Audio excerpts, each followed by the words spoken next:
అన్ని కూడా పరిశీలించబోతున్నారు. పరిశీలించిన తర్వాత ఈ యొక్క ప్రారంభోత్సవ కార్యక్రమంలో హాజరవుతారు. సో తర్వాత ప్రజలను ఉద్దేశించి కూడా మాట్లాడబోతున్నారు.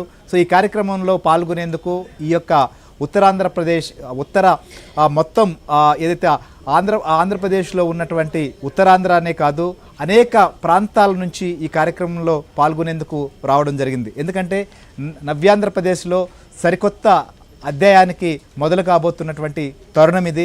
ఈ నేపథ్యంలో ఈ ప్రాంతంలో ఉన్నటువంటి ప్రజలకు సంబంధించి అటు ఇప్పటికే ఉత్తరాంధ్రప్రదేశ్లో ప్రధానంగా చూసినప్పుడు ఈ ప్రాంతంలో ఉన్నటువంటి ట్రైన్ కనెక్టివిటీ కానీ రోడ్డు కనెక్టివిటీ ఇటు ఒడిశా కావచ్చు, ఛత్తీస్గఢ్ అనేక ప్రాంతాలకు వెళ్లేందుకు ఇప్పటికి ఎలాంటి ఇబ్బంది లేదు. అందుకోసమనే ఈ ప్రాంతంలో పారిశ్రామికంగా అభివృద్ధి చెందుతోంది. సో పోర్టు ఇక్కడి నుంచి ఎక్స్పోర్ట్స్ అయ్యేటువంటి సముద్ర ఉత్పత్తుల్లో చాలా అగ్రగామిగా ఉన్నటువంటి పరిస్థితి. ఇటీవల పార్లమెంట్లో కూడా దీనికి సంబంధించినటువంటి ఒక ప్రశ్న వేసినప్పుడు ఇక్కడ నుంచి చాలా ఎక్కువగా సముద్ర ఉత్పత్తులు కూడా ఎగుమతి అవుతున్నాయనేది స్పష్టమైంది. సో ఇప్పుడు అంతర్జాతీయ విమానాశ్రయం రావడంతో ఇటు ఎయిర్ కనెక్టివిటీ కూడా చాలా అందుబాటులోకి రాబోతోంది. ఈ రకంగా ఇటు road connectivity, rail connectivity, air connectivity దీంతో ఉత్తర ఆంధ్ర మొత్తం సంబంధించినటువంటి అనేక వెనుకబడిన ప్రాంతాలు అభివృద్ధికి, చాలామందికి ఉపాధి అవకాశాలు మెరుగుపడేటువంటి పరిస్థితులు రాబోతున్నాయి. సో ఈ నేపథ్యంలోనే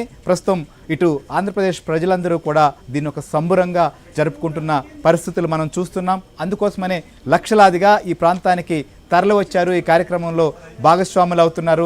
సో ప్రధాని నరేంద్ర మోదీ ప్రస్తుతం ఏదైతే ఎయిర్పోర్టుకు చేరుకున్న పరిస్థితి, ఆయనకు స్వాగతం పలకబోతున్నారు ముఖ్యమంత్రి చంద్రబాబు నాయుడు, అలానే governor Abdul Nazeer, deputy CM Pawan Kalyan, మంత్రి నారా లోకేష్, కేంద్ర మంత్రులు పెమ్మసాని, రామ్మోహన్ నాయుడు, చాలామంది ప్రజాప్రతినిధులు కూడా ప్రస్తుతం అక్కడ ఆయనకు స్వాగతం పలికేటువంటి కార్యక్రమంలో ఎదురు చూస్తున్నటువంటి తరుణం. సో మరికొన్ని నిమిషాల్లోనే ఇటు ఆంధ్రప్రదేశ్ ప్రజలు ఎదురు చూస్తున్నటువంటి భోగాపురం లో ఏర్పాటవుతున్నటువంటి అల్లూరు సీతారామరాజు అంతర్జాతీయ విమానాశ్రయం జాతికి అంకితం చేయబోతున్న పరిస్థితి ఏర్పడింది. సో ప్రస్తుతం సభా ప్రాంగణం వద్ద, సభ వేదిక ముందు నుంచి కూడా మా ప్రతినిధి నాయుడు అక్కడి నుంచి అప్డేట్ అందిస్తారు. సభ దగ్గర ఎట్లాంటి ఏర్పాట్లు చేశారు, ఈ కార్యక్రమానికి సంబంధించినటువంటి అప్డేట్ కూడా అందించబోయేందుకు నాయుడు సిద్ధంగా ఉన్నారు. నాయుడు, ఏంటి పరిస్థితి?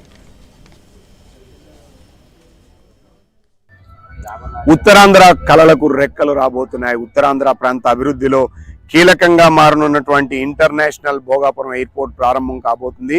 ఇప్పుడు మనం ప్రస్తుతం ఆ ఎయిర్పోర్ట్ వద్దే ఉన్నాం. మరి కాసేపట్లో మోదీ చేతుల మీదుగా దీన్ని ప్రారంభించేందుకు ఏర్పాట్లు చేయడం జరిగింది. కొద్దిసేపు క్రితమే సీఎం నారా చంద్రబాబు నాయుడు గారు కూడా బయలుదేరినటువంటి పరిస్థితి ఉంది. సో దీని ప్రారంభోత్సవం ద్వారా ఈ ఉత్తరాంధ్ర ప్రాంతంలో ఉన్నటువంటి ఆర్థిక ప్రగతికి ఇది ఎంతగానో ఉపయోగపడుతుంది అనేది ప్రధానంగా చెప్తున్నటువంటి పరిస్థితి అయితే కనిపిస్తుంది. ఎందుకంటే ఉత్తరాంధ్ర ప్రాంతంలో ప్రధానంగా డెవలప్మెంట్ అంటే ఈ ప్రాంతం నుంచి ఇతర ప్రాంతాలకు ఎప్పుడు పనుల కోసం వలస వెళ్ళేటువంటి పరిస్థితి ఉంది. ఇప్పుడు ఇంటర్నేషనల్ ఎయిర్పోర్ట్ రావడం ద్వారా సో ఖచ్చితంగా ఈ ప్రాంతంలో ఉపాధి అవకాశాలు పెరుగుతాయి, ఆర్థిక ప్రగతి పెరుగుతుంది. ఎందుకంటే ఎప్పుడైతే కనెక్టివిటీ పెరిగిందో సో ఆ కనెక్టివిటీ పెరగడం ద్వారా ఇక్కడ ఇతర పరిశ్రమలు కానీ ఇతర రంగాలు రావడానికి ఆస్కారం ఉంది. ఇప్పటికే ఐటీ రంగానికి చెందినటువంటి గూగుల్ కానీ మిగతా సంస్థలన్నీ కూడా ఇక్కడ రావడం జరిగింది. వాళ్ళకి కనెక్టివిటీ పెరుగుతుంది. మరోవైపు ఎయిర్ కార్గో కూడా ఇక్కడ నుంచి టెక్స్టైల్ కావచ్చు, అలాగే ఫార్మా కావచ్చు, మరోవైపు ఏదైతే మెరైన్ ప్రొడక్ట్స్ కావచ్చు ఇక్కడ నుంచి ఎగుమతులు చేయొచ్చు. అలాగే వ్యవసాయ ఉత్పత్తులు కూడా ఎగుమతి చేసేందుకు ఎక్కువగా అవకాశం లభించేటువంటి అవకాశం ఉంది. మరోవైపు ఇది ఇటు శ్రీకాకుళం, విజయనగరం